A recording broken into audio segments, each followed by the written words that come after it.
अर्जुन ने अपने बिखराव को एक केंद्र पर इकट्ठा कर लिया था।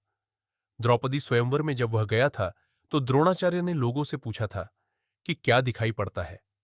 किसी ने कहा मछली की पूंछ, तो किसी ने कहा मछली की टांग, मछली का पेट। तो आचार्य द्रोण ने कहा, आप मछली का निशाना नहीं बेच सकते, भागिए यहां से।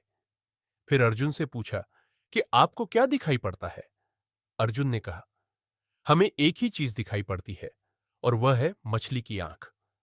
तो मारिए निशाना और सफलता का वर्ण कीजिए।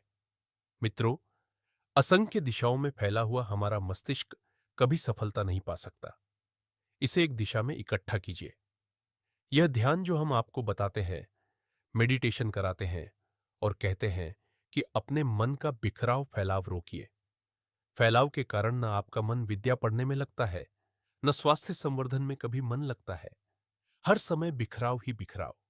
ये जो मन की अस्त व्यस्त स्थिति है, इसको आप इकट्ठा कीजिए भगवान के माध्यम से, जप के माध्यम से, ध्यान के माध्यम से।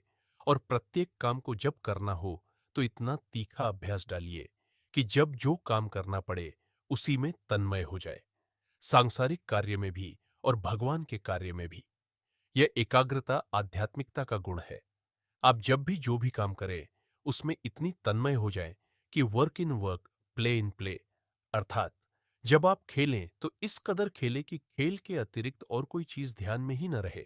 और जब आप काम करें तो इस मुस्तैदी से काम करें कि काम के अलावा आपको कोई दूसरी चीज दिखाई ही न पड़ा। इस तरह की तन्मयता के साथ किए गए काम सफलता के उच्च शिखर तक पहुंचा देते हैं। मित्रों, तन्मयता हमारे जीवन का वह वास्तविक स्वरूप होना चाहिए जो वैज्ञानिकों के पास होता है।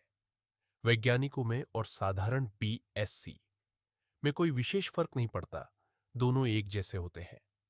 वैज्ञानिक उसे कहते हैं जो अपने रिसर्च कार्य में जब लगता है तो इतना गहरा डूबता हुआ चला जाता है, जैसे मोती ढूंढने के लिए पनडुब्बी सागर में गहराई तक चला जाता है और उसको बीन करके लाता है।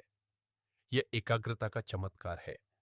आपको एकाग्रता केवल भजन में ही नहीं लानी है, वरन हर काम में इसका अभ्यास करना है।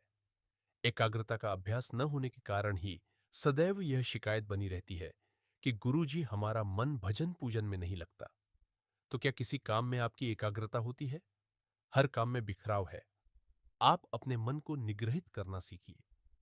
जब जो काम करना हो, तब उसमें इतनी मुस्तैदी से तन्मय होना सीखिए, ताकि आप जब भजन करना शुरू करें, तो भजन में भी उतनी तन्मयता हो जाए जितनी एक योगी की होती है।